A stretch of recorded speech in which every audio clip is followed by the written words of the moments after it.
Hey, you need to listen to your advocate. He's protecting you from me.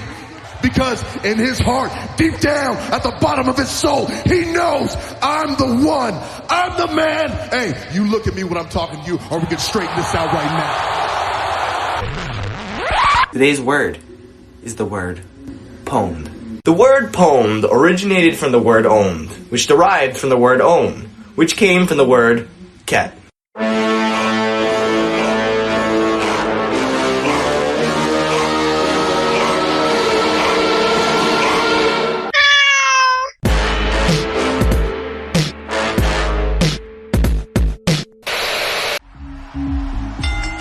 It's business time, baby. The Solo504 sounds off. My client Mama Monster conquered the street. This doesn't make any sense. Your title belt is made of leather. You're not a real vegan. He's fat and you haven't been beat up properly. Woo! Welcome to episode 504 of the Solo504 Sounds Off here for Sunday, July 16, 2017. I am the Solo504 and not feeling too great this week. It has not been a fun 36 hours for me for lots of different reasons, all of which I won't get into right now. But the stress of it all put me in urgent care. So I got out a few hours ago. I was bound and determined to get this show done no matter what. And so if it's a bit abbreviated this week, I apologize. But that would be the reason why. Keep supporting the show through Audible. audibletrial.com/Solo504 is our link. You can get the new Justin Roberts book, which is available in audiobook format. I'm going to be talking to Justin very soon. Lots of other wrestling books on there. You can get them for free when you sign up for a 30-day trial of the service. We got a lot of clicks this week on the Audible link, but the number of clicks as compared to the number of signups was kind of lopsided. So again, if you use the link, you got to go through the sign-up process. Please do. And if you don't like it, if it's not for you, you can cancel within those 30 days. You get to keep your free book. So that's audibletrial.com/Solo504. And become a PayPal VIP. $10 or more will get you a wrestling nickname.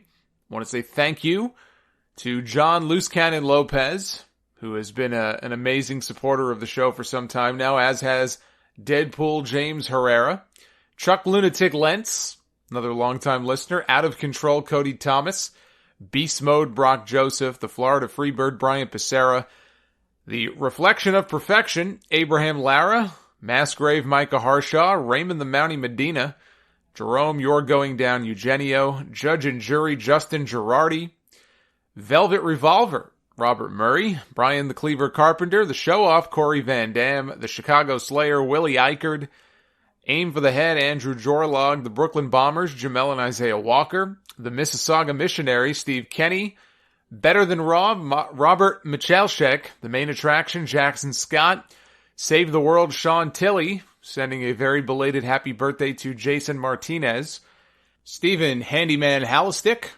The Malaysian Mastermind, Samuel Teh, Anna Montastic Montenegro, Brett Brickfist Broad, Broad. He was very specific. He said it's pronounced as Vince Russo would say it, and Vince Russo would only say it one way. So, Brett Brickfist Broad, thank you for the donation. And Adam El Grapadura Nobles, or Nobles. He didn't really specify how to pronounce it. I assume it's Nobles. But he says it translates to the stapler. So why can't I just call you the stapler? But Adam, thank you very much. I want to give a shout out to Montezi Antoine Moore, good friend of the show. He is the co-host of a brand new show on the High Spots Network called Swerve Talk, which is not hosted by Vince Russo. It is hosted by Shane Strickland, aka Killshot from Lucha Underground. Episode 1 features Moose from GFW, Eddie Kingston, and Leo Rush on his way soon to NXT. So I'm not sure if episode 1 is up just yet. I know they just wrapped it a few days ago, but when it does go up, if it's not already, you can check them out on highspotswrestlingnetwork.com. Thoughts go out to Matt Capitelli. Remember I talked about him last week, former Tough Enough alum, was diagnosed with a brain tumor about 10 years ago. He had posted on Facebook that the tumor had returned in his brain. He was having a biopsy to see if it was benign, if it was malignant, and the diagnosis is a grade 4 glioblastoma, which is about the most aggressive form of brain cancer you can get. The prognosis on that is not good. So that is absolutely horrible news. But he seems to be in good spirits, all things considered. I'll tell you what, he's a lot braver than a lot of people would be in that same situation. So here's wishing him all the best. If you missed my Great Balls of Fire review last weekend, you can check it out. It's on the YouTube channel. I want to say thank you to the over 80,000 of you who have watched the video so far. One of you guys pointed out to me a few days ago. You said, I had double the amount of views as I have subscribers on the channel. Well, it's now actually triple. I think it's more than triple the number of views on that video. So let's work to get those subs up. I know it hasn't been a number one priority for me, but if you have not already subscribed to the YouTube channel, please go ahead and do so. My quick thoughts on the show are very simple. I thought it was one of the better pay-per-views of the year. I would hesitate to call it the best, but it was up there. I thought overall it was a very good show. I enjoyed the main event despite the finish. And despite how brief it was longer than Brock's match at WrestleMania, but not by much. The stuff with the ambulance match, I thought that was well done. Nothing I would really call bad on the show. Pretty much went from, okay to good all the way up to very good. So I give it a thumbs up. And the poll results, over 3,100 of you voted, 78% thumbs up, 22% thumbs down. So clearly I am not in the minority in the viewpoint that Great Balls of Fire turned out to be a pretty good show. I wonder if that means we're going to get more balls next year, or if this was just a one-off. I guess if Vince McMahon listens to, Chubby Checker next year, I guess it'll be, WWE Presents The Twist. That'll be the pay-per-view next year. WWE taped the Mae Young Classic this week. All but the finals, I believe, are now done. It'll go up on demand on the network August 28th, 2 days after Mayweather knocks out McGregor. No match spoilers here, so you don't have to worry about that. They did air the introductions, kind of the roll call of all the participants on the network already, and it's up on WWE's YouTube channel if you missed it. It's an introduction to all, 32 female competitors. These are the names of the women officially in the tournament here. I'm going to run through all the names. And I'm going to start with Kairi Sane, the former Kairi Hojo from Stardom in Japan, the Pirate Princess herself. My pick to win it all is in the Mae Young Classic. And if you were concerned, as I was, about her not being able to use her giant elbow of death, all I'll say is you will be very happy. Mrs. Johnny Gargano herself, Candice LeRae, is in the tournament. Sarah Logan, Bianca Belair, Abby Lath, Serena Deeb, yes, straight edge society Serena. It's easy for me to say. Back in WWE, she is in this tournament. I guess we'll see how they use her, but maybe she's kind of filling the Brian Kendrick role from the Cruiserweight Classic, kind of the older star trying to get redemption. Rachel Evers, the former Rachel Ellering, is in. We've seen her a bunch of times on NXT. Santana Garrett is another we've seen on NXT before. Very happy for her. I can never understand why they just didn't sign her outright. Just didn't make sense to me. Tessa Blanchard is in the Cruiserweight, or in the, oh my God. I really don't feel good. I'm delirious. And I don't mean I'm booking ROH either. Dakota Kai is in the tournament. Vanessa Bourne, Xia Li, Sage Beckett, Kaylee Ray, Toni Storm, Marty Bell of TNA fame, Mia Yim, formerly Jade in TNA, Lacey Evans, Nicole Savoy, Aisha Raymond, Reina Gonzalez, Piper Niven, formerly Viper from ICW. Still waiting for ICW to be added to the network. It's supposed to happen. I'm just not sure what the holdup is. Miranda Salinas, Renee Michelle, Princessa Sujhit, Mercedes Martinez, Jazzy Gabbert, Tanara Conti, Zeta, Rhea Ripley, Kavita Devi, and finally, Shayna Baszler, one of the Four Horsewomen, the original Four Horsewomen, not the WWE version. And because she is in the tournament, her fellow horsewoman Ronda Rousey was in the house, cheering her from ringside. I think all three other ones were there. One of whom, by the way, is Marina Shafir, who is engaged to Roderick Strong. We just saw her on NXT about 2 weeks ago. So those are the participants. Jim Ross and Lita are handling the announcing. We got a little bit of JR and Lita on that introductory special. We got to hear them together, and Lita was a little rocky. We'll see how she is once the show actually starts, but, she was a little, she was okay. We'll see how she does. Medusa, I guess, is also helping out. I think she's doing some of the backstage interviews. August 28th, again, is when the first batch of 4 episodes drops. I think a week later comes the next batch. And then the finals on the network, September 12th. That'll be live wherever SmackDown is that night after the show goes off the air. It'll take the place of 205 Live. I still think it's a big mistake to do that. I think the finals should be held at Full Sail, but if you're going to do it from an arena, you don't do it after SmackDown. They don't do the cruiserweights any good. They certainly don't do them any favors. Here you're going to have some women, the fans may not know who they are. And it's your finals. It's your final show. You want it to be a big deal. You want it to get a good response from the crowd. I just think that's a bad move. I don't really want to spend too much time talking about the stuff with Paige and Alberto El Moron over here because it's been talked about to death. I'm sure you're sick of hearing about it. I'm sick of reading about it. But it was a big story this week.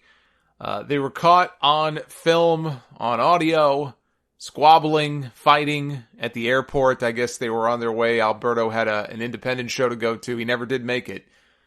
And there's been just a ton of fallout from it. At first, the report came out, Orlando police, that it was Del Rio who was being investigated for domestic battery. His name was the name that was listed. He hasn't been charged. He hasn't been arrested. I guess the investigation is ongoing. Paige then came out on social media and said, no, this is all just a big misunderstanding. There was a woman, a female fan who came over and I think she threw something. It was completely nonsensical and made no sense. Paige, by the way, has changed her story a whole bunch of times since then. Paige's story has changed more than TNA has changed networks, okay, which is a lot. And she has not done herself any favors here. She posted this long explanation online about, no, I was the one who was, charged or written up for battery, which again, who are you going to believe? You going to believe the police or are you going to believe Paige? I know who I'm going to believe. So she comes up with this cockamamie story, just clearly covering for him, whether it's something he wanted her to do or not. The fact is, this woman is clearly in some sort of abusive relationship, be it physical, verbal. They're always fighting. They broke up a few weeks ago, then they got back together. And I guess the story was that Paige was on the phone and, she has an uncle, I think, who is dying. I don't know what he has, if he has cancer or whatever it is. And Alberto made a very nasty comment, something to the effect of that, I hope he dies, which is pretty nasty to say something like that. She threw a drink on him because there was some talk about how he reeked of alcohol, which he would have if she threw, let's say, a beer on him. But again, there are witnesses. There's audio of what happened. Paige is storming out and she's saying things like, get away from me. You ruined my life. All you did, you abused me, all this other stuff. We hear it with our own ears, right? There's irrefutable evidence here. Things that were said, things that were done. Paige, again, posts this long explanation. It's all just a big misunderstanding, putting the blame on her. This is not going to end well. I'm not the only one who has said that, but I'll pile on like the rest. This will not end well. This is not a relationship that's going to end with a handshake. It's not you, it's me. Let's go our separate ways. Paige will go do her thing. Alberto will be like, okay, he'll go do his. That's not how this is going to end. That is not how this ends. Even if it doesn't end in everyone's talking about how there's going to be like a Benoit Nancy thing. God forbid. God forbid. And I'm not going to sit here and say that. But it could, right? You could go down that road, or it could just be a very, very nasty breakup. But however it ends, it ain't going to be pretty. And Paige has enough sense about her where apparently, you know, in the audio she was making comments like, you ruined my career, you ruined my life. And you know, she's not stupid. I mean, she's made a lot of stupid decisions, but clearly she must know that this is not doing her career any favors. And she's going to look back on this one day and she's going to realize how badly she screwed up. Now, you know, when the news first came out, I guess last year, about them being in a relationship, you know, my whole attitude at the time was live and let live. Everybody was passing judgment. Oh, this is a bad idea. Oh, she shouldn't do this. I mean, you know, it wasn't a great idea. But again, live and let live. She's an adult. She can make her own decisions. She's not a baby. And, you know, people talking about the age gap and everything. The age gap, you know, Paige's parents, Paige's mother and father have a bigger age gap than the gap between Paige and Alberto. I mean, Paige's parents are about 18 years apart. And they're happily married for many, many years. So again, the age thing isn't what really bothered me. But you look at the situation now and, you know, Alberto's got problems. He's got anger management issues. Remember that challenge he issued to Triple H and the Usos? Come fight me, I'll kick your ass, I'll beat the shit out of you, come to my restaurant after SmackDown. I guess that never happened. But, you know, people have been circulating photos online of bruises on Paige's arms. We don't know. We don't know what the bruises are from. I mean, we could kind of speculate, but we don't know. And also I want to mention this too, because in all the hoopla about what happened this week, Paige's own brothers, her own family went on Facebook. They went public with their concerns and they were saying, they outright said that Alberto beats their sister. And they're begging people, please step in, please help, please do something about this. And there were a lot of people who jumped on Paige's family. Why are you going on Facebook? Why are you airing out dirty laundry on social media? Why don't you go ahead and do something yourself? Why don't you reach out to your own sister? Look, I'm sure they've already done that. I'm sure that they have already tried. I mean, who are you to say that the family hasn't already tried? Wouldn't them going on Facebook and doing this be a last resort? I can't jump on the family for that. I mean, I'm not as familiar with the family as some of you guys might be. I've got some emails from people who say, well, you know, the Knight family here in the UK has a certain reputation.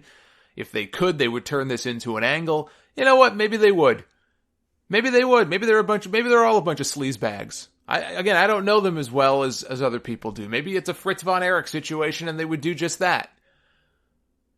But as far as jumping on the family because, well, why would you go on Facebook instead of reaching out to her directly? I'm sure they already have. But again, she's 23, 24? She's an adult. She's not a child. She can make her own decisions. She makes big girl money working for WWE. So what are they supposed to do? Beat her over the head with a club and drag her back to England? That's not how this works. And it's got to be frustrating for them to see what's going on here. You know, there's also talk of drugs being involved. Are they? I don't know. No evidence has come out to that effect. But there was talk of cocaine.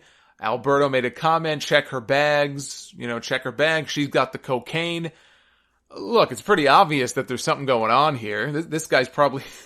This guy clearly has issues. It wouldn't shock me if he was on coke and all boozed up and God knows what else. And, you know, it's a sad situation. That's really all I can say.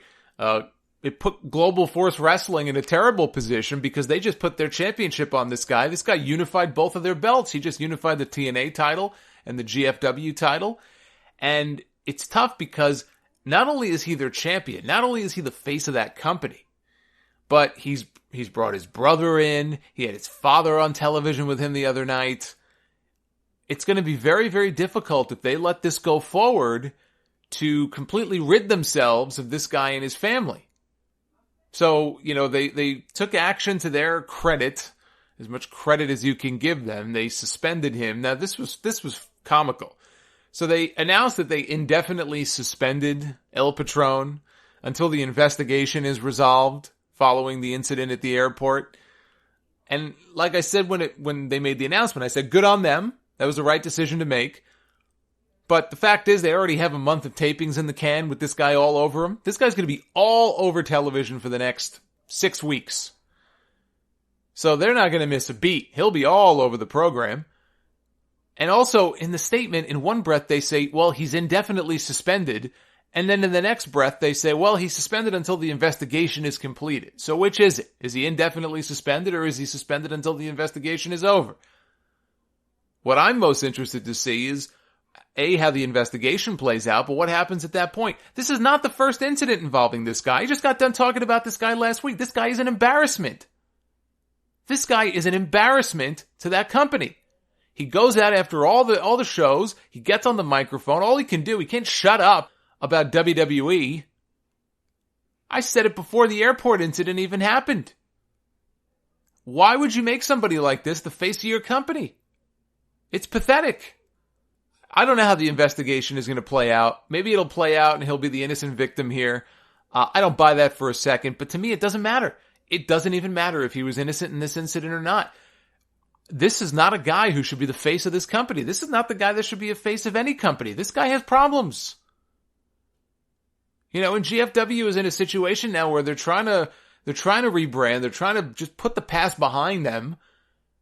And now look at the situation they've gotten themselves in. This is Jeff Jarrett. Oh, what a great face of the company. What a great selection that Jeff Jarrett has made here. So they're in a real pickle right now, but they're not even really the issue. The issue is Paige.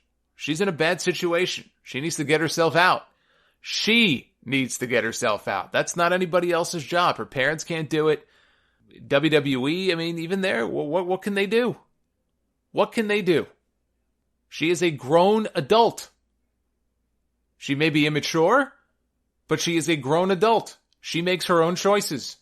And if this thing ends as badly as it looks like it probably will, whatever the outcome is here, it's going to be a nasty split when things ultimately boil over between these two. You know, look, she will be as complicit as he is, because we all make decisions. Sometimes they're good decisions, sometimes they're bad decisions. For us, we're watching this train wreck unfold, and there's not a whole lot we can do. She's got to want to do something herself. Right now, she's making all the excuses in the world. She's blaming herself. Well, hey, what are you going to do? Raw for Monday night was live from Houston, Texas. Twitter poll, 2,300 votes, 65% thumbs up, 35% thumbs down. Raw's on a roll lately with these polls. And for the first time in a while, Raw actually felt way more exciting than SmackDown, thanks largely to the Lesnar-Joe stuff. The two main things coming out of the show were a fantastic segment with Brock Lesnar, Paul Heyman, Samoa Joe, Roman Reigns, and Kurt Angle. That set the stage for what will probably end up being a fatal four-way at SummerSlam for the Universal title. If not, it should be. And the Kurt Angle storyline is about to reach its big climax. Climax is a good word for it. I think that may literally be the cause of all this if the payoff is what I think it is. The mystery person he's been corresponding with, the big, deep, dark secret that could ruin him, will be revealed tomorrow night. Perfectly timed to happen the week after his documentary aired on the network. The same documentary that featured Dixie Carter on WWE TV for the very first time. And Raw happens to be in Dixie's hometown of Nashville tomorrow night. Oh my. First, a few other things from the show. Big Cass, as I said, might happen after he went heel, is going to be feuding with the Big Show, which makes sense. Big Show worked his ass off to help put over Braun Strowman on his way up. Now he could do the same for Cass.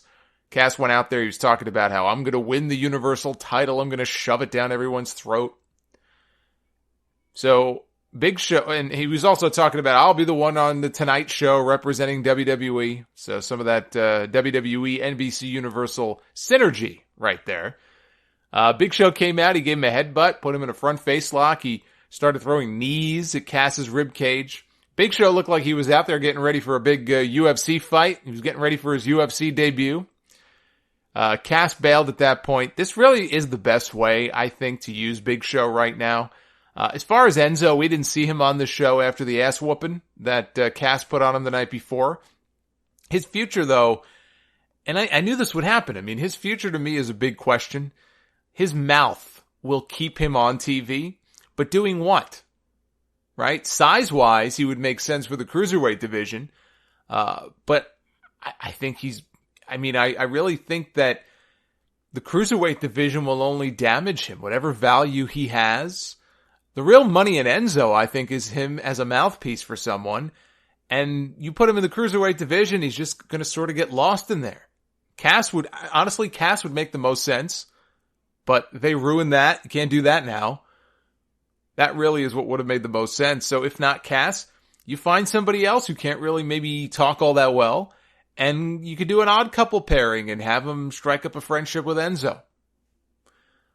Finn Balor beat the Drifter. This match was better off on TV than the pay-per-view. I thought this was pretty boring. So the match ends. Balor wins. The Hardys come out on stage to congratulate Finn Balor.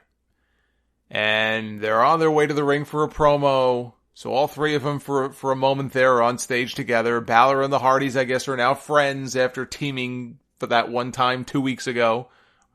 The announcers even made it a point to mention that Balor was Jeff Hardy's daughter's favorite wrestler. What did I say a few weeks back? The demon Balor against Jeff Hardy. Now we have the perfect setup. Daddy, you suck. I like the demon. There you go. Anyway, the Hardys came out to cut a promo, and I'm going to talk about this promo in a second because this ties into some other big news on the broken trademark and all that this week. I'm going to talk about that. But they're interrupted by Anderson and Gallows, which leads to a match. Anderson and Gallows win with the Magic Killer. So the Hardys now have a little losing streak going for themselves. The Revival come out. Finally, they're back. I guess Dash Wilder's jaw is now healed up. They come out, they attack Matt and Jeff. That looks to be their next feud. But I'm watching this, right? I'm watching this sequence of events here, and I'm thinking to myself, man, this would have been the perfect setup to have Balor turn on the Hardys and align with Anderson and Gallows. Maybe not even on this show. Maybe this is the first of several steps to get to that point. Not saying it had to be last Monday. Maybe in a few weeks or whatever, but you've got all three guys on the same brand, right? I know Anderson and Gallows got a big win on this show, but what are they doing? They're not doing anything. They're doing nothing. What is Finn Balor doing?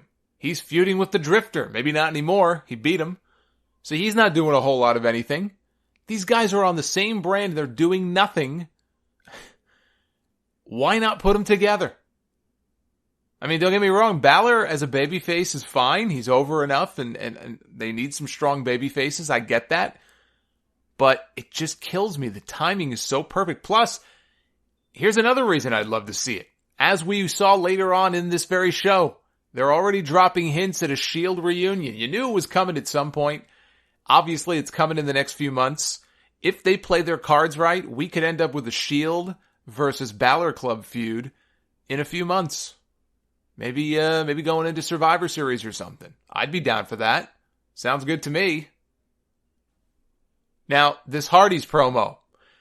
We had more teases here for the broken stuff. I think that at any point since these guys came back, Jeff said maybe now that we've lost, they lost to Sheamus and Cesaro with the pay-per-view, people, think the nostalgia pop is over and maybe we should just fade away and classify ourselves as obsolete.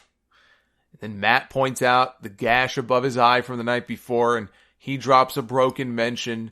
Sure makes you think that they had reached a deal, right? Or that they were close to a deal with Anthem to settle this stuff once and for all. Then I noticed an interesting Twitter exchange the next day. Matt Hardy replied to somebody on Twitter. He tagged Jeff Jarrett. He tagged Ed Nordholm. He threatened that if they don't come to a resolution quickly on the broken stuff, things are going to get real nasty because they have a lot of dirt on those two guys. We have lots to expose, were the exact words that Matt Hardy used.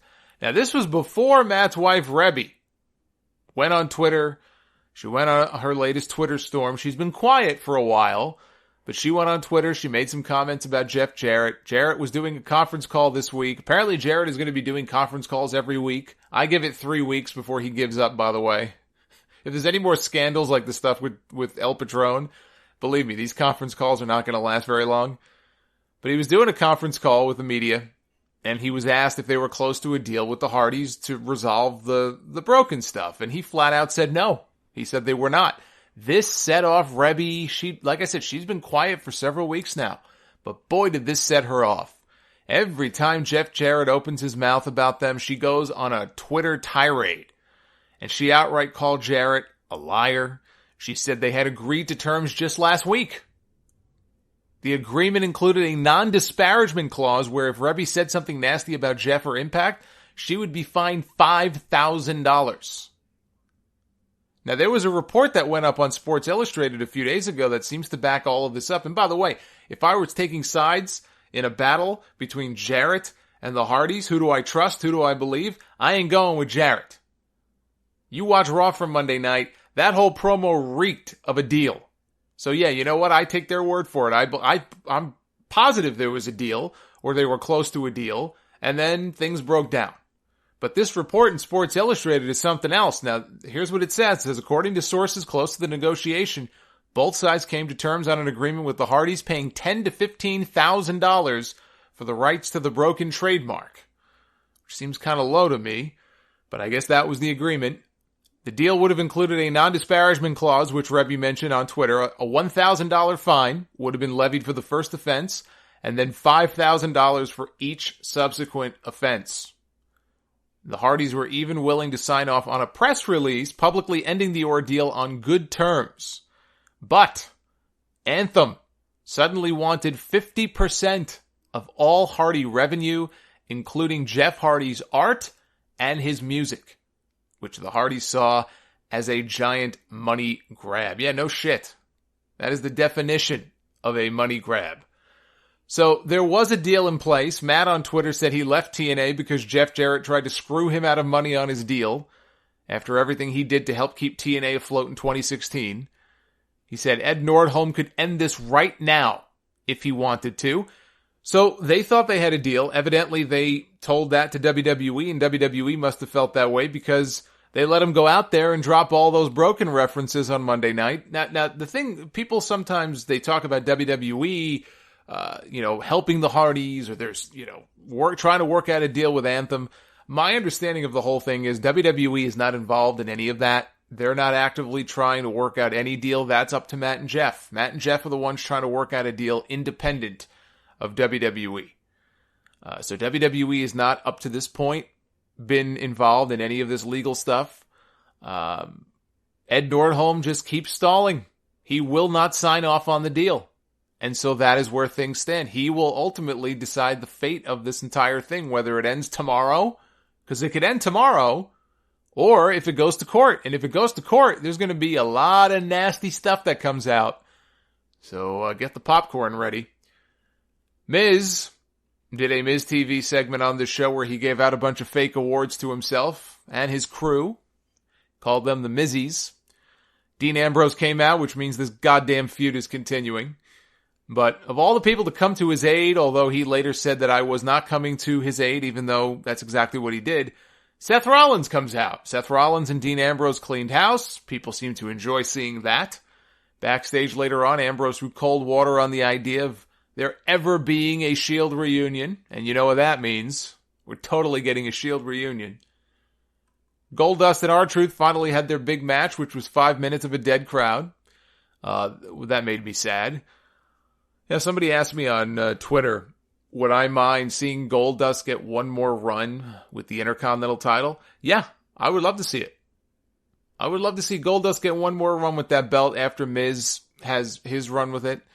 But you know what? If this is how the crowds are going to be for his matches, he'll be lucky if he still has TV time in 6 months. Forget championships. If he's still on the main show, if he's on TV at all in 6 months, it'll be a miracle. Goldust pinned Truth, by the way, with the final cut. The best thing on the show, without question, was this next segment. Kurt Angle called out Brock Lesnar and Paul Heyman. Seeing Angle and Lesnar in the ring together, by the way, very cool. Roman Reigns interrupted. The same Roman Reigns who tried to murder Braun Strowman only 24 hours earlier and then fled the scene comes casually walking out like it was all just a dream. Kurt Angle says, you got a lot of nerve coming out here after what you did last night. And they scripted this awful line for Roman Reigns where he justifies what he did by saying, well, in the Attitude Era, you guys did stuff like this all the time. You blew stuff up all the time, which may well be true. But then Kurt Angle just goes, well, that was then, this is now.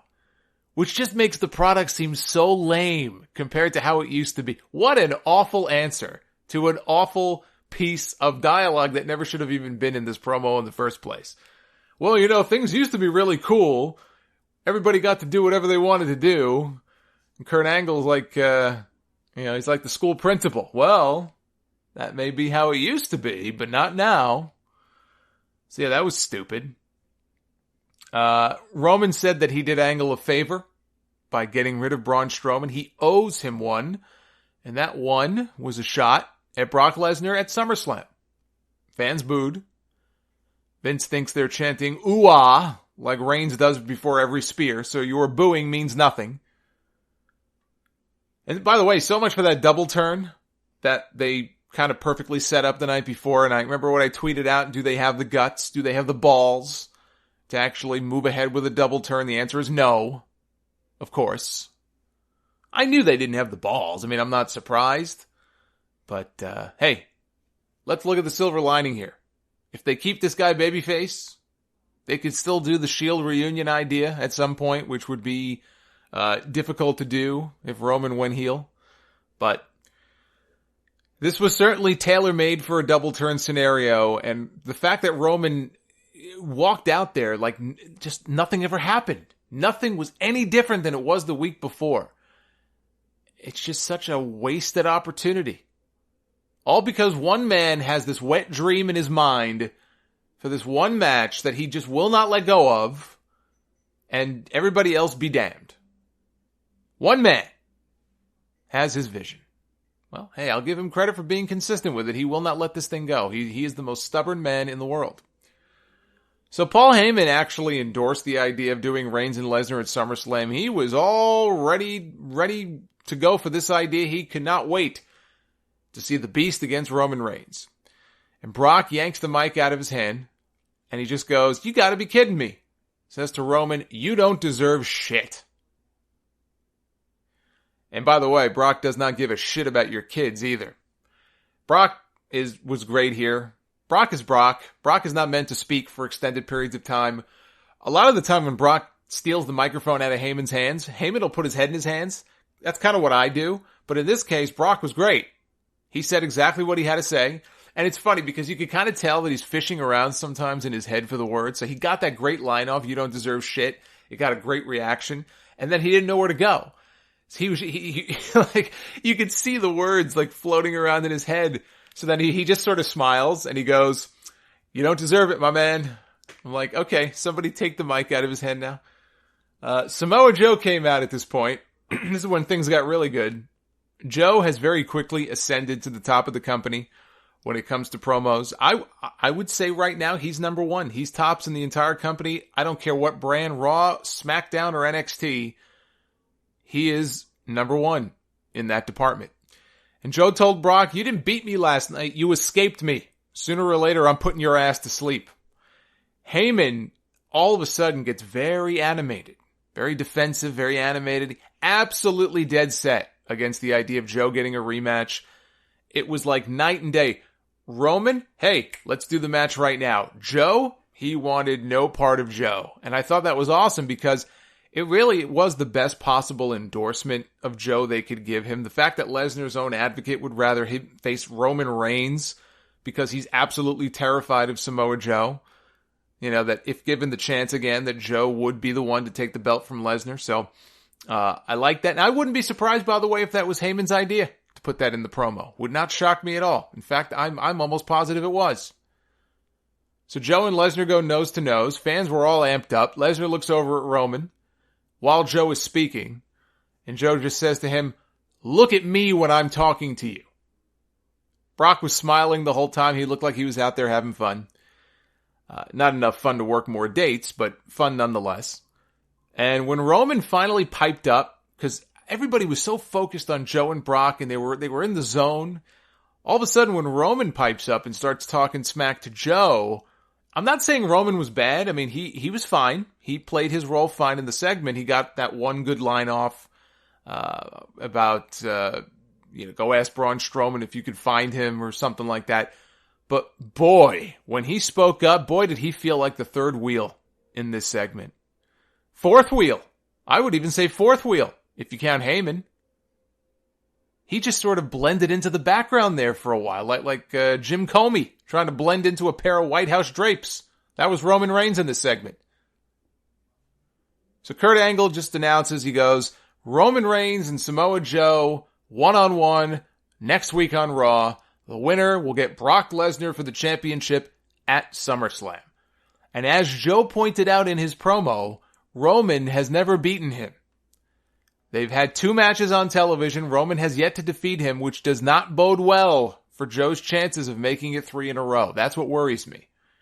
The obvious outcome here for this match tomorrow night, Braun Strowman gets involved, does some sort of, you do some sort of non-decision.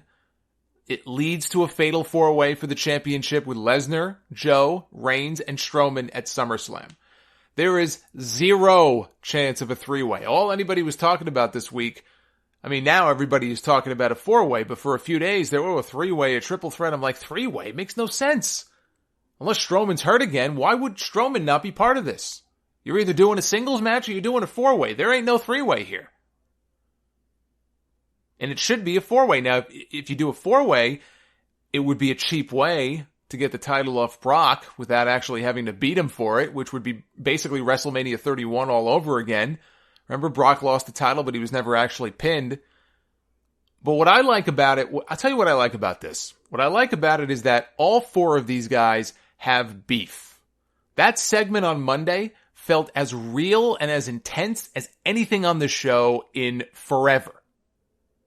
It reminded me of late 96, early 97 WWF, when you had, it was like the top 4 or 5 guys, Brett, Shawn, Sid, Undertaker, Steve Austin. Everybody walked around pissed off every single week. They were all pissed at each other. They all wanted that WWF title.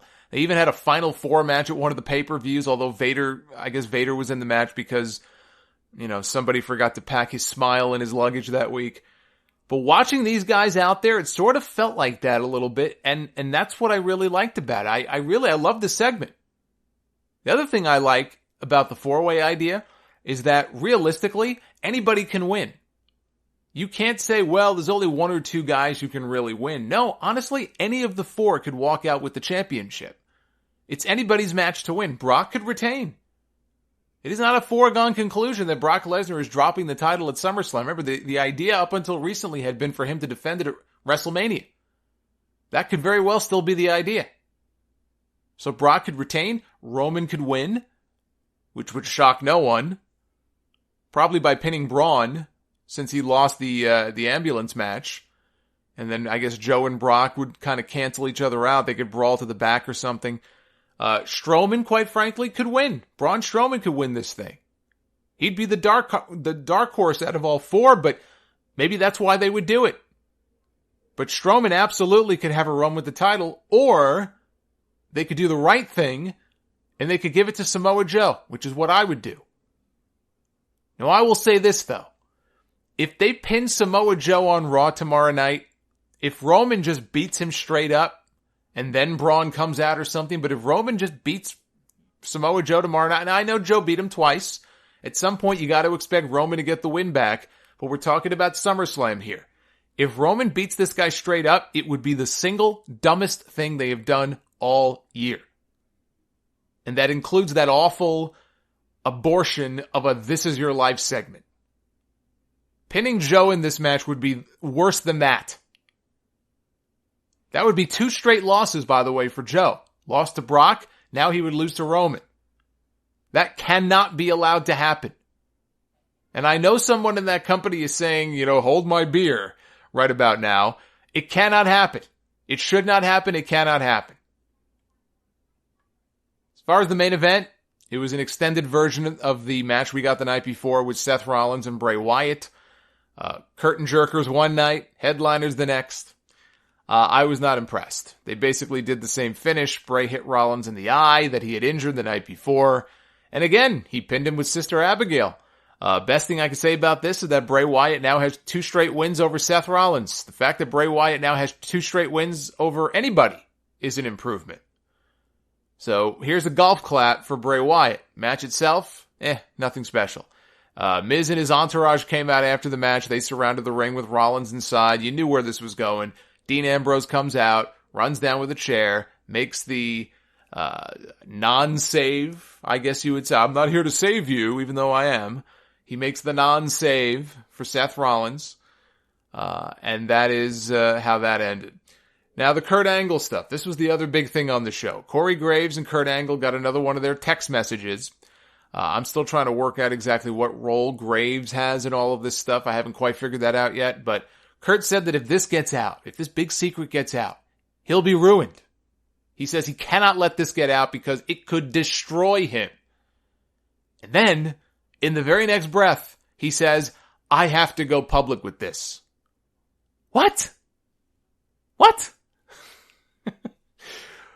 Maybe his doctor has been texting him and he's got dementia. Because that makes no sense.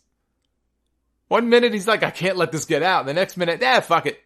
Let's just get it all out there. So Graves tries to reassure him everything's going to be fine. He doesn't sound very convincing, but he's at least trying to say the right thing to Kurt. Show ended with a shot of Kurt on the phone with his special someone. He said, why don't you come here next week and we'll both do it together? Neither of us have anything to be ashamed of. I'm proud of you, and I hope you feel the same way about me. Whatever happens, happens. I love you. Now, they've since announced that Kurt is going to be doing a live interview on the network after Raw goes off the air tomorrow night. They better not hold the big reveal for that, 3 hours of TV just to get to the post-show. But I would imagine that the show will end with the big reveal, and then they'll have Kurt on the network to talk about it. But they've really built this thing up so hard for so long. Anything but an amazing payoff or some gigantic swerve that nobody sees coming is going to be disappointing. I feel like they've totally set themselves up for disappointment here. I leave it in their good hands to give us a payoff that's worthwhile. They timed this to climax a few weeks before SummerSlam, which makes me think that it almost has to lead to a match for Kurt at SummerSlam. Otherwise, what's the point? And if that is the case, then the most likely scenario, I admit, would be the most widely rumored, which is something that leads to a Stephanie McMahon return, because you knew it wasn't going to last forever. You knew Stephanie was going to be back at some point. And the revelation that Kurt and Stephanie had maybe a one-night stand, maybe they had an affair back in the day, back when they were doing the love triangle storyline with Triple H. And that leads to Triple H coming back and the two of them having a match. I don't know that I buy that, though. I don't know that I buy that. Kurt let it slip recently, and I know it's Kurt, so take what he says with a grain of salt. But Kurt claims he still has not had a physical. And if that is true, I can't see WWE building this storyline up for months with the idea that Kurt Angle is going to wrestle a match. The big payoff is that Kurt wrestles at SummerSlam without them first having given him a physical and knowing that he can be cleared to compete. There's absolutely 0% chance of that.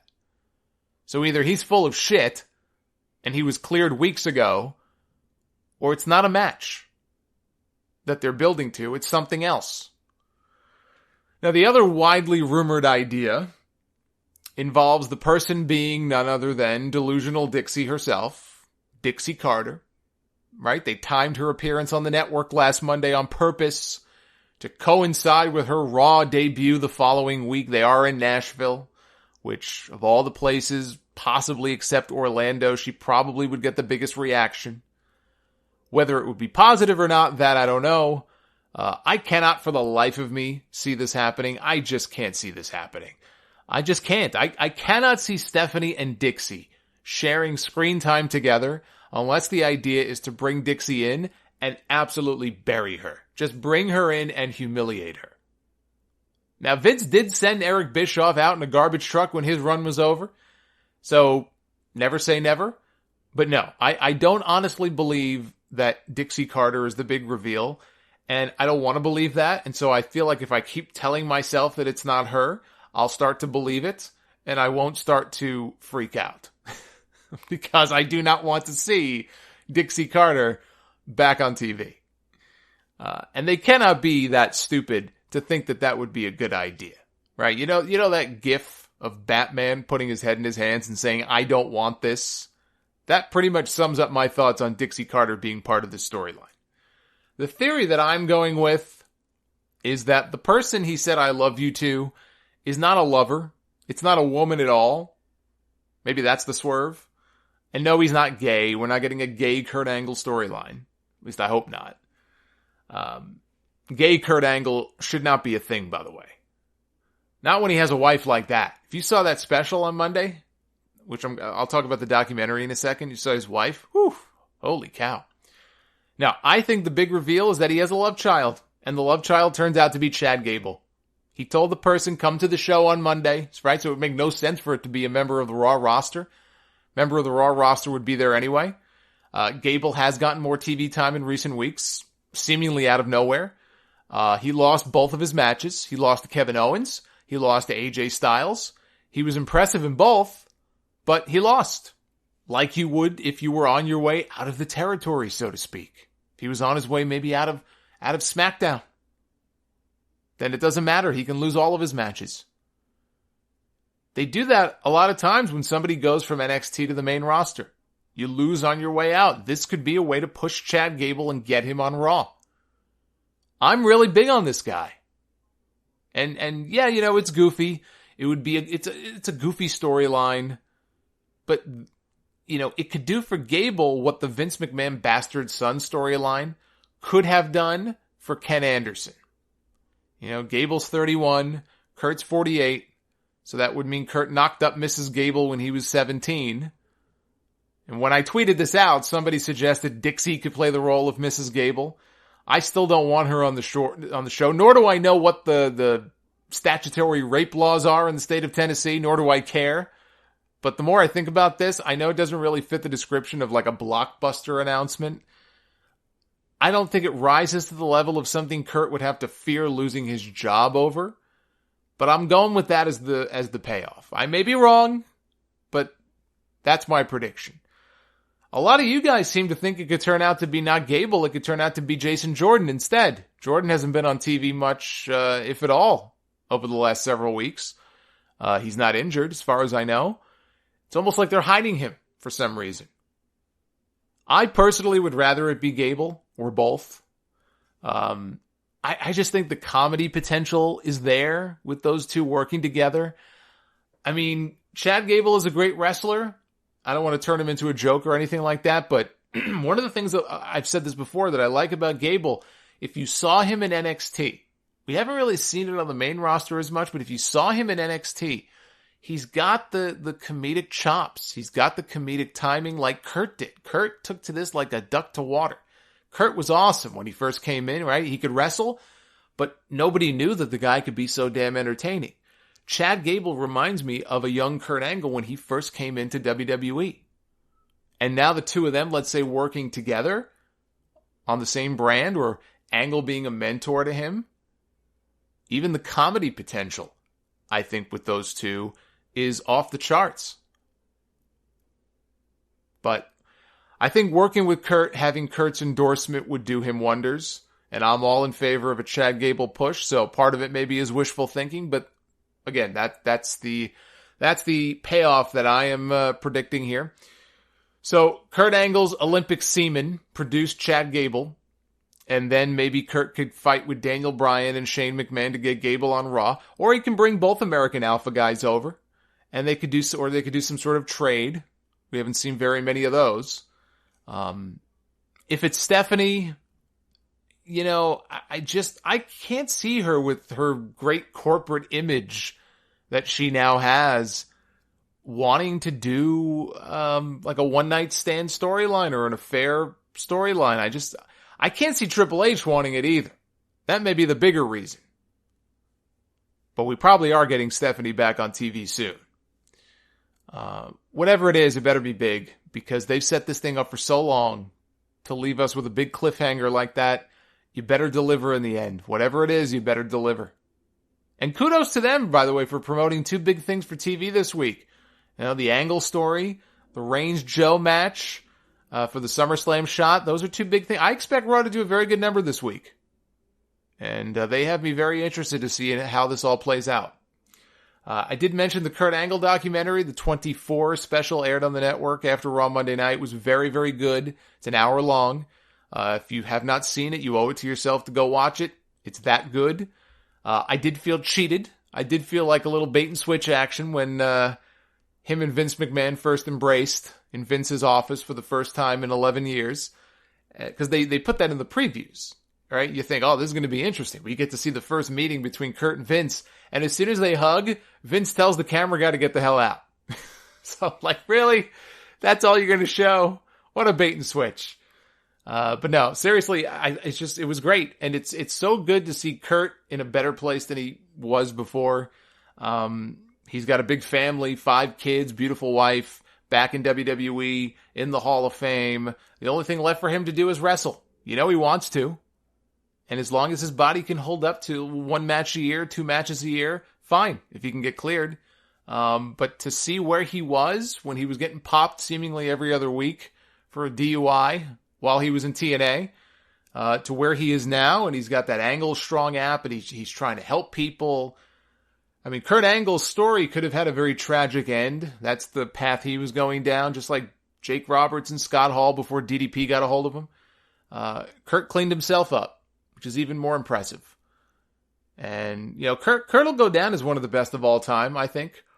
I don't know that you can rank him the best just because his run was so short. It really was compared to a lot of other top guys in terms of their time on top. Kurt just did not have a lot of time. He even said that in the special. He really was only in WWE for 6 years, maybe, barely. And then he had more time in TNA than he did in WWE. But Kurt's going to go down as one of the best of all time, and you didn't want to see his story have a sad ending. And it's not over yet, right? Anything can happen, but he's doing well for himself right now. They did have Dixie on there. They did show I think it was newspaper clippings or something. They didn't outright say TNA, but TNA was kind of up on the screen. There was no footage of any of his matches there or anything like that, but her time on the special was limited, but I felt like it was appropriate. I mean, Kurt worked for her longer than he worked for Vince. Think about that. That's kind of crazy to think about. And, in some ways, him being able to go to TNA and having the more limited schedule probably saved his life. You can't do a legitimate, honest special about Kurt Angle's career and not acknowledge the fact that he spent all those years working for another promotion. You can't just pretend that they don't exist. I know they do most of the time, but it would have really hurt the documentary, I think, to just ignore it and gloss over it. They did that with Sting. Remember when Sting came in? I forgot what it was. It might have been a random comment on TV, but it's the way they built it was for 15 years, Sting has been, and it's what has he been doing? They didn't even have a good answer for what he was doing. It's Sting's just been kind of hanging around, biding his time. He's been gardening for 15 years. It's really, are you that fucking petty? Can you just not acknowledge that this guy went and worked somewhere else? It's they're so cooped up in their own little cocoon. They really do. They call it the universe. They're in their own universe. And it's you gotta pull teeth just to get them to acknowledge that anything else exists. At least Triple H, in NXT, he doesn't seem to mind as much. They're always dropping references to other promotions, and this guy came from Ring of Honor and this and that, and they do a little bit on WWE television. JBL's always dropping New Japan references and stuff. I mean, they do it, but, I was happy to see them at least acknowledge it here. And if you didn't see the special, definitely go back and check it out. It's very cool. SmackDown Live from San Antonio, Twitter poll, 1,600 votes, 68% thumbs up, 32% thumbs down. Positive rating, although again, I did feel like Raw was the better show this week. AJ Styles made his first appearance as the new United States champion. They aired footage of the title change from MSG. He announced the return of the U.S. title Open Challenge. And John Cena, ironically, who created the challenge, was the first one to come out and accept. And how appropriate seeing these two back in the ring in San Antonio after the Rumble earlier this year. Kevin Owens and Rusev, though, they came out just as the match was about to begin. They broke it up. This led to a tag team match in the main event. The one thing that was very noticeable watching this show is that the U.S. title is now clearly the top title on the SmackDown brand. I saw that, I think it was Matthew of Botchamania. He tweeted out a photo this week of all the U.S. champions so far this year, and they're all top names. Roman Reigns, Chris Jericho, Kevin Owens, now AJ Styles. Styles is superior to Jinder Mahal in every way. He is in far more TV main events of late than Jinder is. You know what the Jinder thing reminds me of? It reminds me of when they all but gave up on the first brand split, and they would trot the World Heavyweight Champion out there on Raw in the opening match. Like, you'd have the opening talking segment, then go into the first match, and it would be a world title match on a show where you already had the WWE Champion, like, was featured in the main storyline and main events. The world title was basically an undercard belt at that point. It was purely a prop. And that's kind of what his run here reminds me of. You know, to wrestle in the opening match, which is what happened here. They have Jinder wrestling job guys. They have him wrestling Mojo Rawley and Ty Dillinger. Jinder feels only slightly like more of a star now than he did 6 months ago. The title has not done much to elevate him as much as he has brought the title down. And I'm not trying to knock him by saying he himself is doing a terrible job. He's doing what he can. You know, he's trying to make the most of what they've given him and what he's doing. I can't lay all the blame on him. His positioning on the show is a big part of it. But Jinder Mahal has no business being WWE champion. My mind has not changed from when they first put the belt on him. I thought maybe he would grow into it. He would be sort of this revelation. He's really not been. He's got a nice act with the Singh brothers and all that, but it's not a main event act. It is not a main event act. And it's clear that the U.S. title is going to largely take precedent most weeks over the WWE title until that belt comes off of him. Now we had Charlotte, Becky Lynch, Natalya, Tamina, and Lana all arguing backstage in front of Shane McMahon. They're all going to be part of a fatal 5-way elimination match at Battleground next Sunday to determine a new number one contender for Naomi's Glow belt. Boy, they sure do love their multi-women matches, don't they? Not a creative bone in their body. And yes, this is the same Lana who lost in 3 straight title matches to Naomi the last time, fair and square, in 11 seconds by submission. She is once again getting a potential championship opportunity. And Tamina, I gotta say this. Watching this show here, her trying to speak. Remember when she repeated the same line that Charlotte used a few weeks ago? Like right after Charlotte said it and time just sort of stood still. She said something else on this show. I forget what it was. My God, is she terrible. She is really bad. She really is. Main event on the show was Styles and Cena against Rusev and Owens. Styles gave Rusev the phenomenal forearm. Cena finished off Owens with an AA. He got the pin. Styles and Cena came face to face to end the show. Cena held up AJ's arm. This really, I left a lot of stuff out because, there was really nothing of note. There was really nothing of note on the show. It was a nothing show. Not a bad show. I can't say anything jumped out at me and offended me, but it was boring. Raw was better than SmackDown this week. Now, speaking of SmackDown, there's another big story here. WWE has aired the final regular weekly episode of Talking Smack. That episode that you saw last Tuesday, that was it. And this was news to all of the people who worked on the show, from the hosts all the way on down to the other staff members. Nobody knew. WWE canceled the show and didn't tell anybody.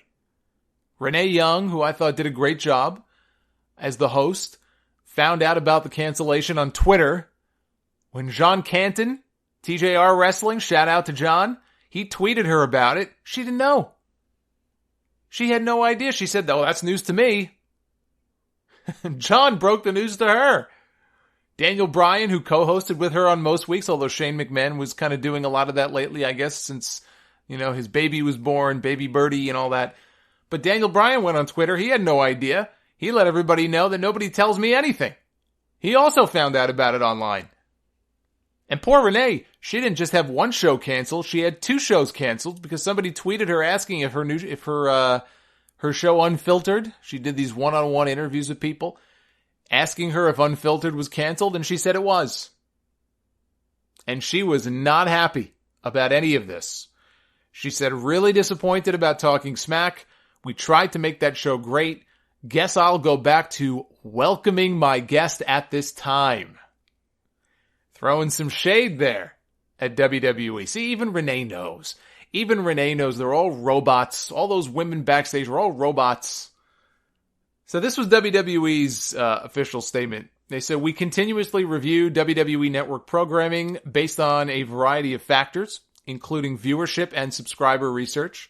Talking Smack and Raw Talk will air following pay-per-view events, and Tuesday will continue to feature 205 Live. Oh, well, shit. We still have 205 Live, guys. Don't be so bent out of shape. Thank God we got 205 Live. What would I do without it?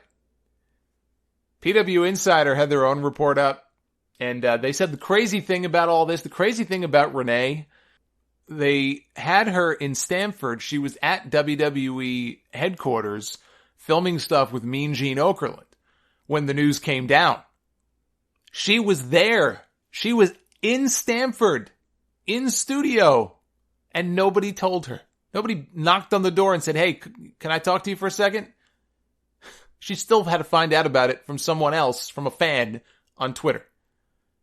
And it sucks because Talking Smack was a great, great supplement to that SmackDown show.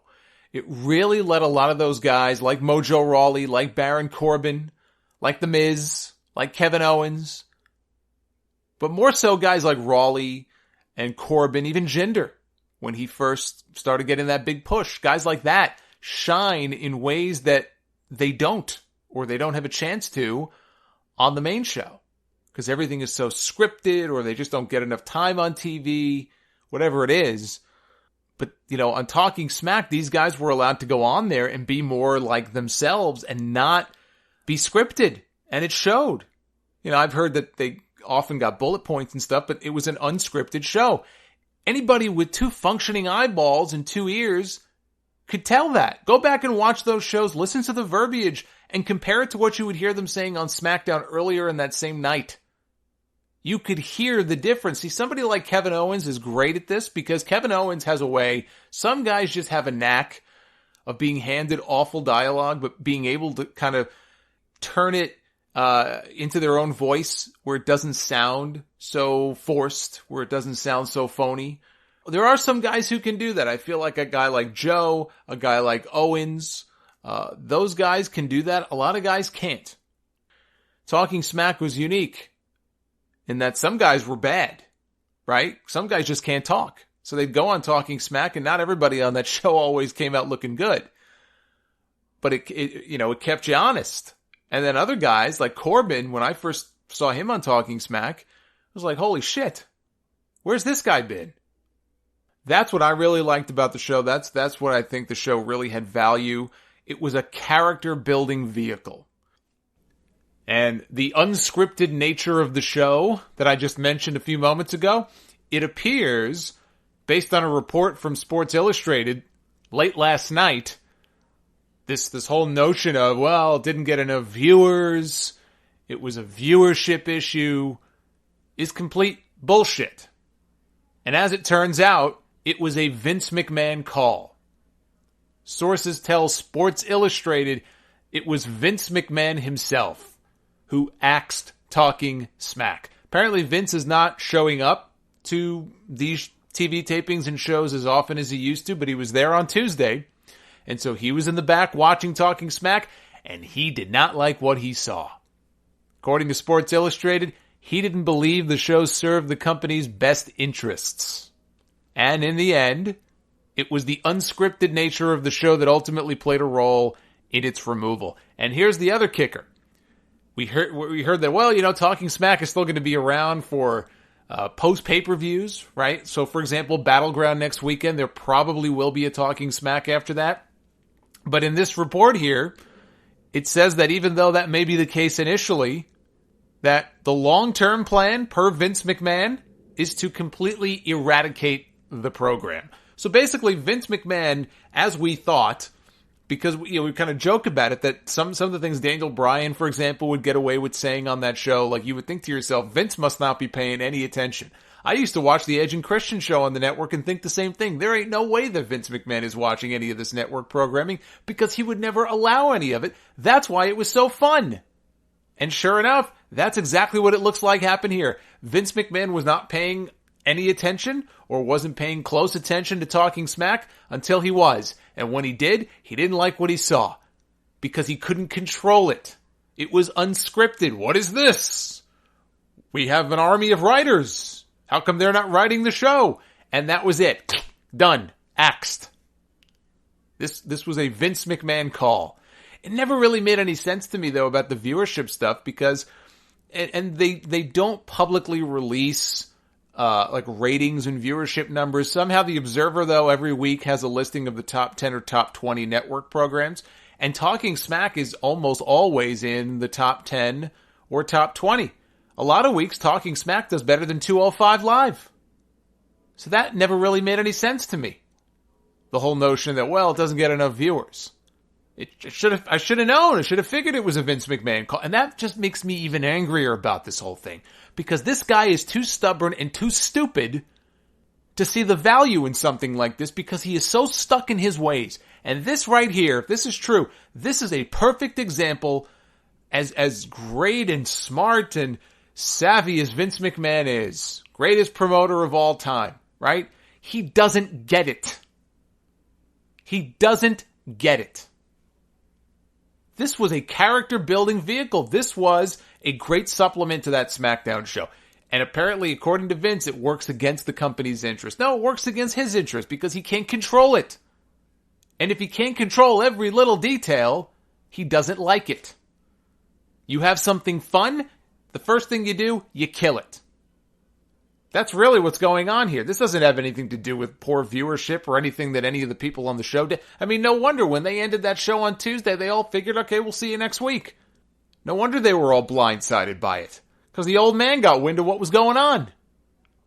That just pisses me off even more. That this guy can't see the benefit of having a show like this. That this guy can't see how this benefits the product.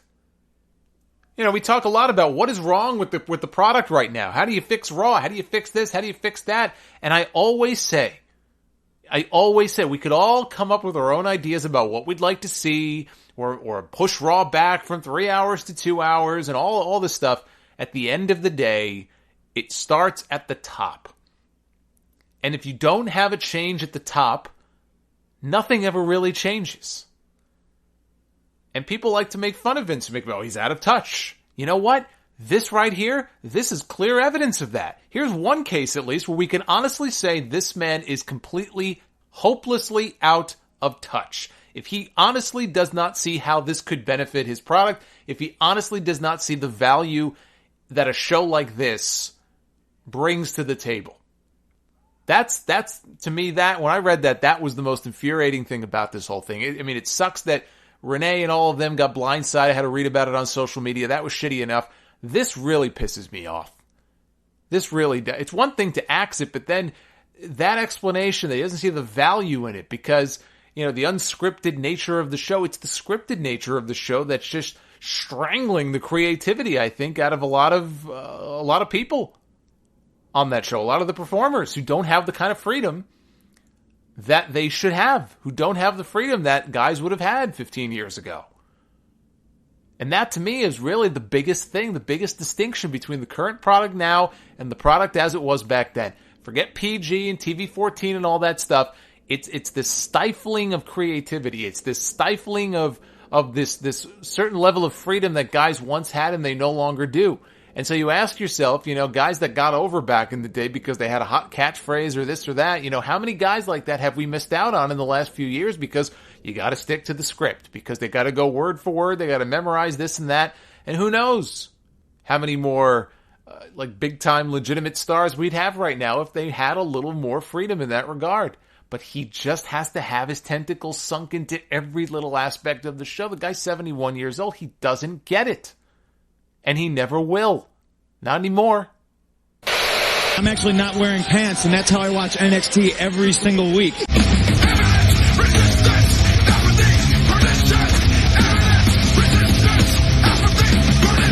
Another former Ring of Honor name debuted at the most recent set of NXT tapings. If you don't want to know who, skip ahead about a minute or two. Former Ring of Honor World Champion and one half of Red Dragon, Kyle O'Reilly, finally made his long-anticipated NXT debut, losing to Aleister Black at the tapings. I assume because he wasn't actually signed to a contract yet. Pro Wrestling Sheet says a deal is imminent but has not yet been signed, so why would you put a guy who's not under contract over one of your biggest young stars? Would really not make a whole lot of sense. Now his Red Dragon partner Bobby Fish made his NXT debut in a losing effort as well against Aleister Black, although he has since been signed to a deal. In fact, that match opened up the NXT show this week. Nigel McGuinness was really putting Fish over hard on commentary. Mauro Ranallo talked about him wrestling Kazushi Sakuraba in Japan.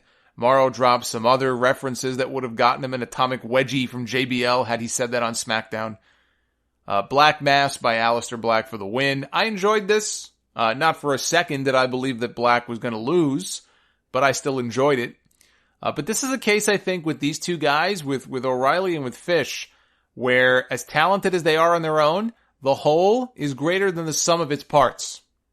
They need to be together as a team. I said a few weeks ago, DIY is DOA. So Red Dragon can take their spot as the resident popular babyface team on that brand. We got a vignette, speaking of teams, for a brand new one called The Street Profits. Angelo Dawkins, who's been around NXT forever, and Montez Ford. Angelo Dawkins is the one who did that annoying stirring the pot shit with his hands. I used to call him the baker. He always looked like he was baking a cake. So the baker is back. Vanessa Bourne qualified for the Mae Young Classic with a win over Jamie Hashi. Two women I do not know, and I was not impressed by this match. Hopefully the Mae Young Classic is not just a tournament full of matches like this. I think we could do better than this. William Regal met with Bobby Roode backstage, told him that next week it's going to be the Battle of the Undefeateds. Drew McIntyre against Killian Dane of Sanity. The winner will meet Roode for the championship in Brooklyn at TakeOver.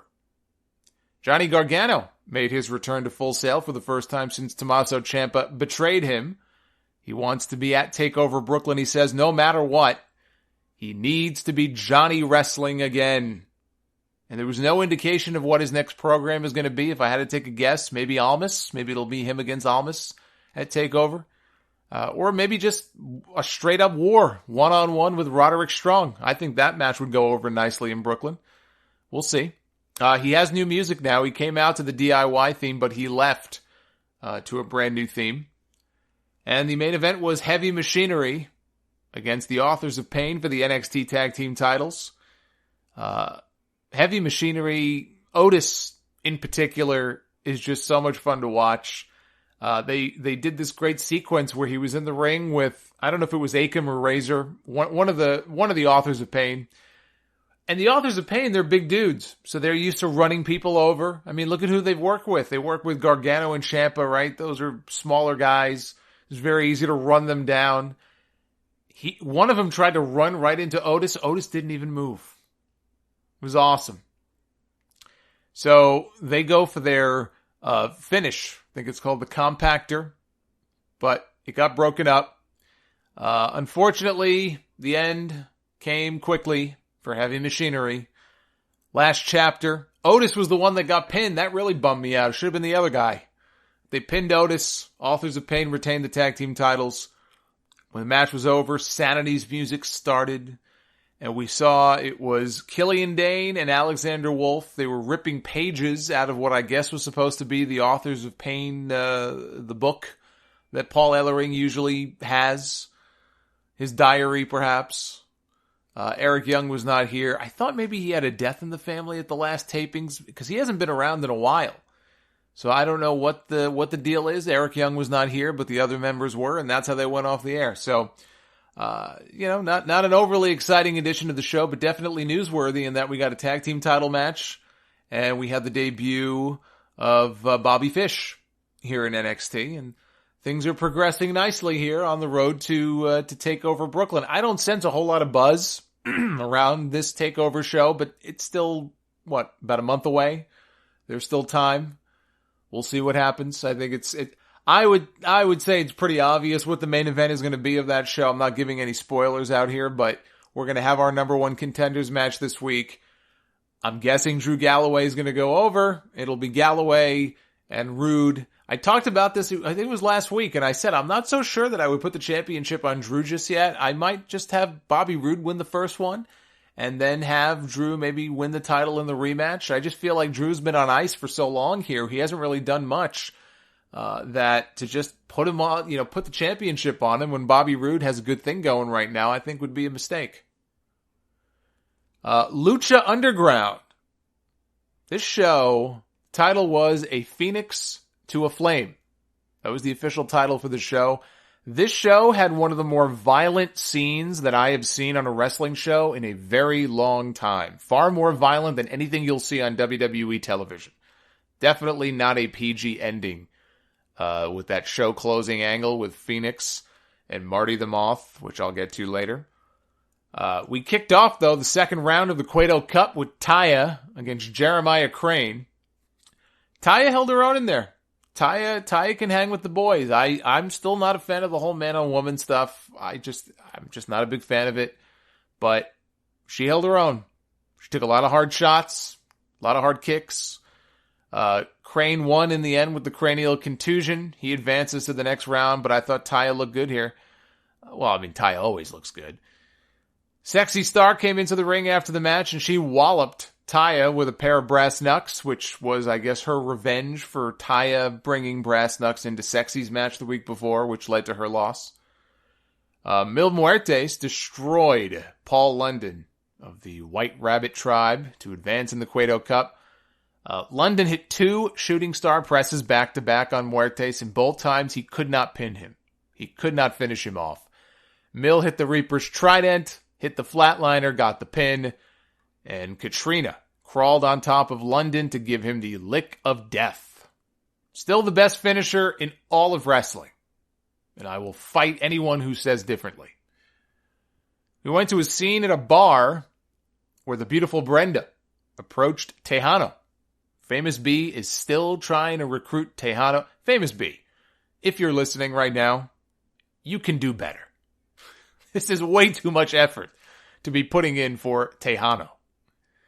So Brenda starts flirting with him, but then she calls him boring and dull. And I laughed so hard.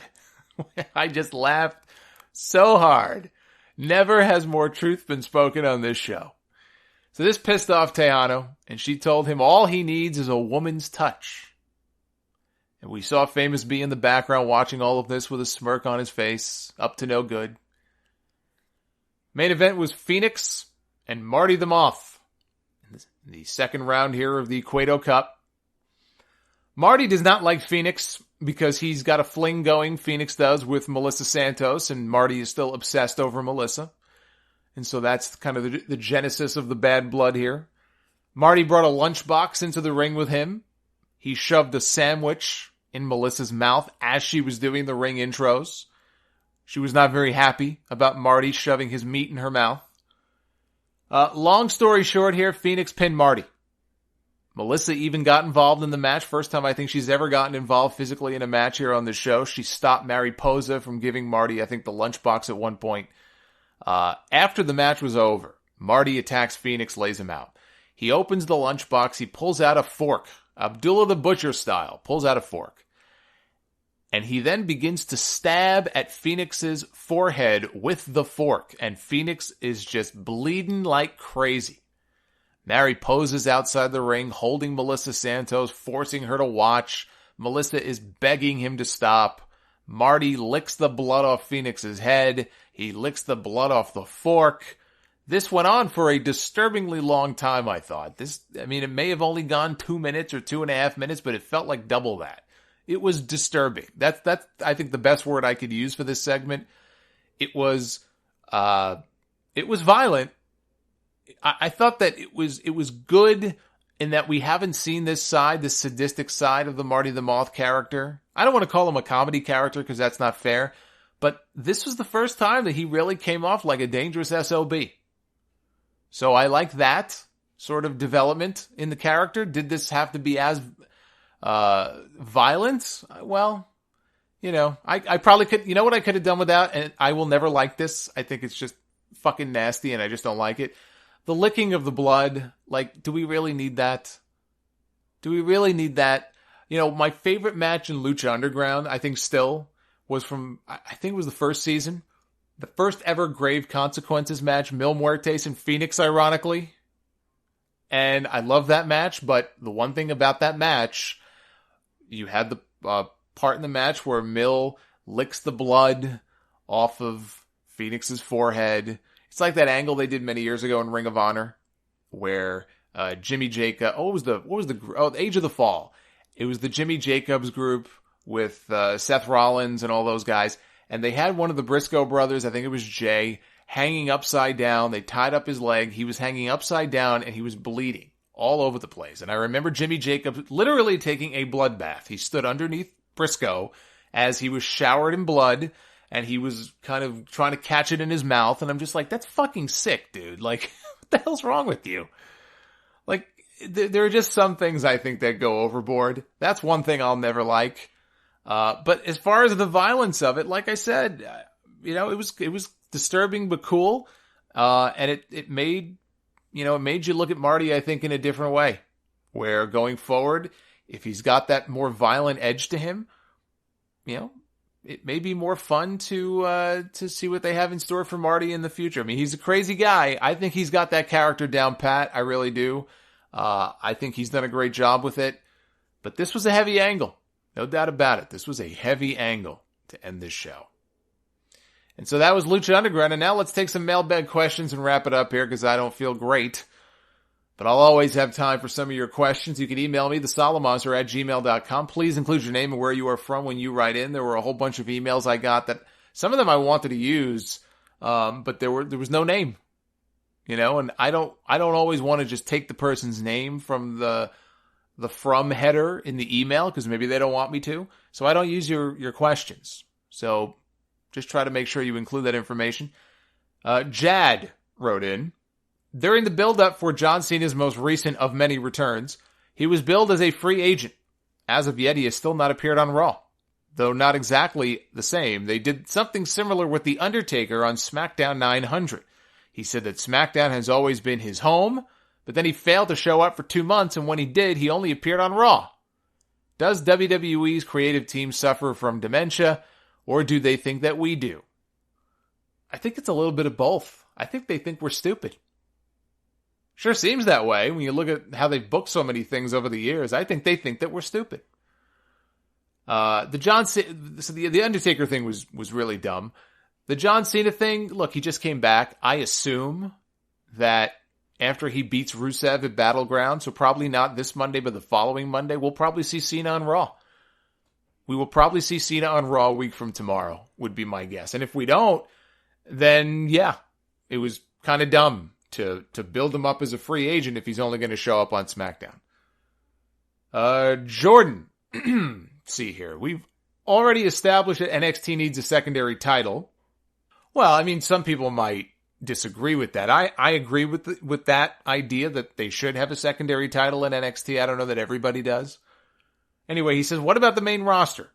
Raw's main event scene is crowded and SmackDown has too much talent. Do you think that Raw or SmackDown should come up with another championship, or do they need to do something else? No. I think Raw and SmackDown are fine as far as titles go. NXT, sure. I would have no problem adding another championship to NXT. So you have the main title, one secondary title, the women's and the tag team, and that's fine. Raw and SmackDown, they have enough titles. We don't need more. Ben in England. Misha Tate did a Q&A on her podcast back in May and was asked if she would consider going to WWE or making an appearance like Ronda Rousey did. She was very complimentary of the athleticism of the performers and said that she would love to do something like that if they approached her.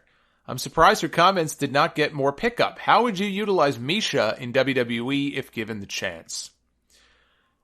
It's funny you bring that up. Like, did you see the way that Sasha Banks went off on Alexa Bliss on Raw Talk last week? I saw the video online. She went off on this girl. She didn't grow up a wrestling fan. She doesn't have the passion for it. I would love to see that Sasha do something with Misha if she ever came in. I don't know what kind of aptitude that Misha would have for wrestling. It probably wouldn't be too hard for her to pick it up. Obviously, she's an athlete. But there's a ready-made story right there with Sasha. She's kind of the queen of Raw, right? Taking exception to somebody from the outside walking in like they own the place and getting the spotlight. I mean, that would be an idea that I would pitch, doing a storyline like that with Sasha Banks and Misha Tate. Paul from St. Louis. Have you been following the Floyd Mayweather-Conor McGregor press tour? Do you agree with the projections of 7 million pay-per-view buys? And what do you think of Triple H inviting them to come on Raw to promote the fight? Should they? I've only loosely been following the press circus that they've been on the last few days. They just wrapped up their big media tour, even though the fight is still over a month away. I did see them get booed out of the building here in New York. I think they were over at Barclays. That's what happens when you make people wait 90 minutes for a press conference. I'd be pissed too if I was standing there waiting for 90 minutes. As far as pay-per-view buys, I heard the same thing. I've heard 5 million buys, 7 million buys. You know what? I'm going to take the under on that. I think it's going to do gigantic business. I think it's going to do big box office and set records and all that, but I don't think it's going to do 5 or 6 million pay-per-view buys. I think it'll be just under that. I really don't think it's going to do more. But yes, Triple H has invited Mayweather and McGregor to come to Raw to promote their fight live in the ring. Would I want to see that? You know what? If they put a camera in the truck with Kevin Dunn so we could see his reaction every time one of them drops an expletive or an F-bomb, that I would like to see. Even if it's like a little, when people go on like YouTube or Twitch and they do their gamer videos and you see the little box with them, like the little webcam in the corner. Just put a little box in the corner with Kevin Dunn just to film his reaction. I think that could be entertaining. I certainly would not want him in a big box on TV. Put him in a little tiny box. Yeah, I'd be fine with it. I think it would make for good car crash TV. What I think would really be cool is if they could somehow find a way to use their appearance to not only promote their fight, but to somehow put one of their own guys over, like Joe or somebody like that, like they did with Austin and Tyson back in the day. Although that was a specific angle setting up for a WrestleMania match. It's not like Tyson was there to promote a boxing fight. But I mean, if we're being honest here, let's say this happens. Let's say they take Triple H up on his offer and they agree to go to Raw. You know what WWE is going to do? They're going to get The Rock. They're going to get The Rock to probably host the segment or something. And I get that. I understand why they would do that. But at least if you're going to take time out of your own television show, use it to get one of your own guys over. Or just, give one of your guys the rub. That'd be my mindset. It wouldn't be hard to take somebody like Samoa Joe and have him get up in Conor McGregor's face for all the shit that Conor has said about the WWE guys. You know what? It would actually make that entire roster look like a bunch of pussies if nobody stepped. I don't care if it's Joe or someone else. For all the crap that Conor talked about the WWE guys, even if it was all an act, and the WWE guys, they completely fell for it, hook, line, and sinker, he still had a lot of like publicly very bad things to say about them. If he ends up on their show and they don't have anybody come out to confront him about it, how does that make their own roster look, right? It would make the whole roster look really bad if nobody stepped up to confront the guy. My big question is, if let's say Floyd takes Triple H up on his offer to come on Raw, does that mean that Michelle Beadle has to turn in her fan card again? Can somebody answer that for me? Johnny from Wynn, Arkansas. I've noticed that for about the past 4 Raws and SmackDowns, superstars like Neville, the Hardys, and AJ Styles have done their entrances without the use of pyro. Would you happen to know why this has stopped? They even stopped the exploding sound when Sheamus and Cesaro come out on the ramp. Yes, those are called concussions. Concussions in wrestling come in all types. I would assume, I was going to say cord cutting. Cord cutting has nothing to do with it. Cost cutting, that's what it is. Plain and simple. From time to time, they stop using pyro for the show opens. I think it's unusual for them to stop using it for actual wrestler entrances. But in the end, it all comes down to cost cut. That stuff costs a lot of money. That really does. I mean, it costs a lot of money. I have to say one thing, though. Now that you brought that up, and I just thought about this, Road Dogg is very interactive on Twitter, and I think that's really cool, and he seems like a nice enough guy. He was going back and forth with somebody after the Great Balls of Fire pay-per-view because somebody was upset that, the set was so unimaginative, and I thought that they would have a unique set for it. And I forgot I should have written it down what Road Dogg's response was. But again, he takes the attitude of like, it doesn't matter, it's not a big deal and stuff like that. And I think that's such a destructive mentality to have. Like, you want to cut costs and not have pyro as often, I get that. But that guy made a really valid point, right? They had a 50s theme going into that pay-per-view, and I thought it was a very creative open to the show, the way they did it, like the drive-through movie and all that. I kind of like that. I like I thought the name was stupid, but I like it when they do theme shows like that. But back in the day when they would do theme shows like that, the set reflected that. And I don't think that it's so ridiculous for fans to be like, oh man, I wish that they put some creativity into the set and the stage. Even if it was just having some 1950s era's cars on either side when guys walked out, or like maybe make the entranceway look like a makeshift drive-in movie or something. And I don't think you have to spend $5 million like they did on the allegedly spent on the WrestleMania set this year. The WrestleMania set this year was unbelievable. It was the best stage and setup they've had for any show ever. But they don't have to spend $5 million. How difficult would it be to bring in some cars and have like a special sign or something? It wouldn't be that hard.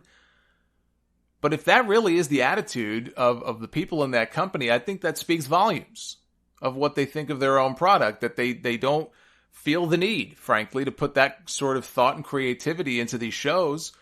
I think that's the wrong attitude to have. I thought that person had a very valid point. Adam from the United Kingdom. I was wondering why RVD was never ECW World Champion in the company's original run. He was obviously the most over guy and arguably the best worker. He had awesome matches with Sabu, Jerry Lynn, and many others. Why did Paul Heyman never make this happen? I mean, time-wise, probably just they went out of business. I would think that if ECW stuck around a few more years, no doubt RVD is getting the title. No doubt. Now, he had that long streak going with the TV title, right? I think just shy of 2 years. Then he got hurt. He broke his ankle. And so that probably didn't help. Maybe if he didn't get hurt, maybe he would have ended up with the championship. But, he already had the TV title. You're right. He was one of the most popular guys in the company. He probably did more to elevate the TV title than anything else. And I think at that point, the company went under.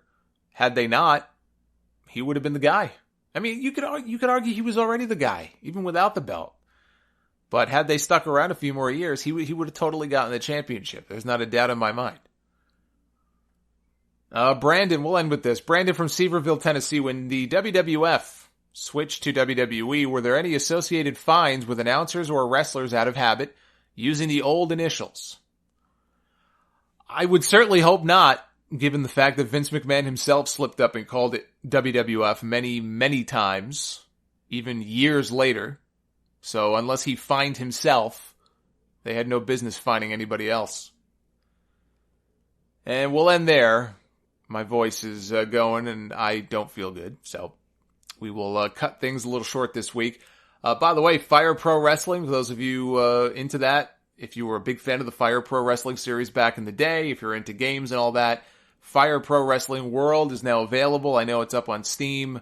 I nabbed it already for my laptop. I'm getting familiar with it. I probably will do a Sound Out Gamer on it, so I'm hoping maybe sometime in the next week or so.